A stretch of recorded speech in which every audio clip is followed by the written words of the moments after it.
नमस्ते, मैं गौरव कुमार पांडे हाजिर हूं यूपी तक पर। पिछले साल यूपी के वो युवा बहुत खुश थे जिन्हें 5 साल से दरोगा भर्ती आने का इंतजार था। जी हां, बोर्ड ने यूपीएसआई 2021 की तारीख दे दी, फिर देखते ही देखते एग्जाम भी हो गया। लेकिन इसी बीच अभ्यर्थियों ने सोशल मीडिया पर पेपर में नकल होने की बात और कंप्यूटर का स्क्रीनशॉट भी दिखाया, जिसमें सवाल साफ साफ नजर आ रहे थे। हमने इस खबर को दिखाया भी था उस वक्त, लेकिन बोर्ड ने इसे फर्जी करार दिया और अब जब रिजल्ट घोषित हो गया है और कट ऑफ हाई चली गई है तो खुद उनका माथा चकरा गया है कि इतने मेधावी बच्चे कहां से आ गए जो भैया सेकंड्स में पेपर सॉल्व करके बैठे हैं। जांच की तो पता चला कि मिली भगत का हिसाब किताब था। लाखों लाख रुपए लेकर एग्जाम करवाया गया था और अब जो कट ऑफ के आसपास रह गए बच्चे हैं वो अभ्यर्थी प्रदर्शन कर रहे हैं। लेकिन एक बड़ा सवाल यहां यह है जो किसी ने अभी तक डिस्कस भी नहीं किया, जिसका नाम प्रदर्शन कर रहे अभ्यर्थी ले भी रहे हैं। क्या एग्जाम कंडक्ट करने वाली एजेंसी NSEIT है और क्यों इसका नाम प्रदर्शन कर रहे युवा ले रहे हैं?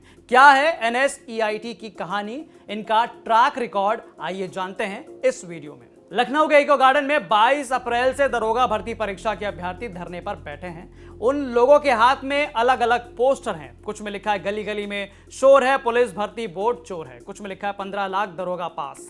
एक दूसरे पोस्टर में लिखा है उत्तर प्रदेश सरकारी नौकरी में भारी छूट। उसके बाद उसमें हर भर्ती का रेट आगे लिखा हुआ है। तीसरे पोस्टर में लिखा है काली एजेंसी NSEIT यूपी में हमेशा के लिए बैन करो। NSEIT अगर इन्होंने एग्जाम कंडक्ट किया है जैसा कि अभ्यर्थियों ने दावा किया है तो जान लीजिए कि गूगल पर जो अलग अलग मीडिया एजेंसी की खबरें हैं इसका अच्छा खासा प्रमाण पत्र देती हैं। सबसे पहले हमने देखा हिंदुस्तान टाइम्स का एक आर्टिकल जो अगस्त 27, 2021 का है। हेडलाइन लिखी है कि एग्जाम होने के एक दिन पहले ही मध्य प्रदेश में 3 परीक्षाओं के पेपर लीक हो गए जिन्हें कैंसिल करना पड़ा। आगे खबर पढ़ी तो पता चला कि जब मध्य प्रदेश की साइबर टीम ने जांच की तो दोषी NSEIT को माना गया, जिसे फिर संबंधित मंत्री ने ब्लैकलिस्ट भी कर दिया। बताइए, अगस्त 27, 2021 का मामला था ये और नवंबर दिसंबर इन्होंने यूपी में दरोगा भर्ती भी कंडक्ट कर दिया जैसा कि दावा किया जा रहा है। फिर आगे बढ़े तो हिंदुस्तान टाइम्स का ही एक और आर्टिकल दिखा। यह था मार्च 5 का 2021। इस बार एग्जाम था एग्रीकल्चर ऑफिसर का। इसमें भी टॉप करने वाले 10 लोगों के सेम नंबर लाए गए थे और सेम मिस्टेक भी इन लोगों ने की थी। इसमें भी एग्जाम कंडक्ट करने वाली एजेंसी कोई नहीं बल्कि NSEIT थी। इसके बाद हमने और इसके इतिहास के बारे में जानना चाहा तो हमें मिला टाइम्स ऑफ इंडिया का एक आर्टिकल जो 23 अगस्त 2017 का था। यह भी यूपीएसआई भर्ती के मामले से जुड़ा हुआ था, जिसका विज्ञापन अखिलेश सरकार में आया था, लेकिन एग्जाम और रिजल्ट जो है नई योगी सरकार में आया। इस आर्टिकल में लिखा था कि लखनऊ STF ने 7 लोगों को पकड़कर जेल में डाला जो इस भर्ती एग्जाम में पेपर लीक करते पाए गए थे।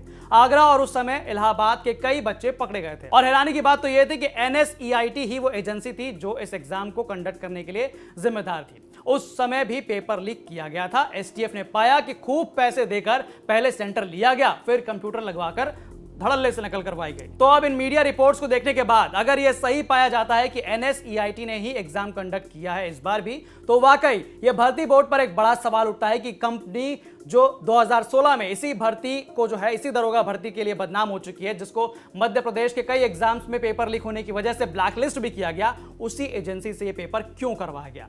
NSEIT भर्ती बोर्ड की इतनी प्रिय क्यों है जो बार बार धांधली की वजह से भी भर्ती बोर्ड के करीब है? कौन है इन सब के पीछे जिम्मेदार? इसका जवाब तो भर्ती बोर्ड को जरूर देना चाहिए। खैर, आपको बता दूं कि यूपी सरकार ने मार्च 2021 में यूपी पुलिस SI भर्ती का ऐलान किया था। 1 अप्रैल 2021 से 15 जून 2021 तक फॉर्म भरे गए। कुल 9,534 पदों पर भर्ती होनी थी। इसमें सब इंस्पेक्टर के 9,027, प्लाटून कमांडर के 484, फायर ऑफिसर 2 के लिए 23 पद तय किए गए थे। 12 लाख अभ्यर्थियों ने फॉर्म भरा। जनरल और OBC कैटेगरी के अभ्यर्थियों से 400 रुपए, SC ST और महिला उम्मीदवारों से 200 रुपए फॉर्म की फीस के रूप में लिया गया। अगस्त सितंबर में कोरोना के चलते परीक्षा की डेट बदल दी गई। 3 सितंबर 2021 को परीक्षा की अनुमति डेट अक्टूबर के आखिरी सप्ताह में तय की गई, लेकिन तय 12 नवंबर हुई। 12 नवंबर से 2 दिसंबर तक परीक्षा ऑनलाइन मोड में संपन्न हुई। कुल 54 शिफ्ट में हुआ। 7.61 लाख अभ्यर्थियों ने परीक्षा दी। 8 जनवरी 2022 को आचार संहिता लागू हो गई। इसीलिए यह तय हो गया कि जो परिणाम जो है वो नई सरकार बनने के बाद आएंगे। लेकिन फिर से सवाल वही है जो बेसिक सवाल है, अगर एग्जाम NSEIT ने करवाया है जैसा कि प्रदर्शन कर रहे युवा दावा भी कर रहे हैं, तो ये कंपनी बार बार धांधली की वजह से भी भर्ती बोर्ड के इतनी करीबी क्यों है? कौन है इन सबके पीछे जिम्मेदार? क्या भर्ती बोर्ड बताएगा इसे? तो भर्ती बोर्ड के जवाब का हम इंतजार करेंगे, लेकिन तब तक आपके क्या सुझाव है हमें कमेंट करके जरूर बताएं। और तमाम अपडेट्स के लिए पढ़े यूपी तक की वेबसाइट, जिसका लिंक जो है डिस्क्रिप्शन बॉक्स में दिया गया है। तमाम वीडियोस को देखने के लिए देखते रहिए यूपी तक। नमस्ते।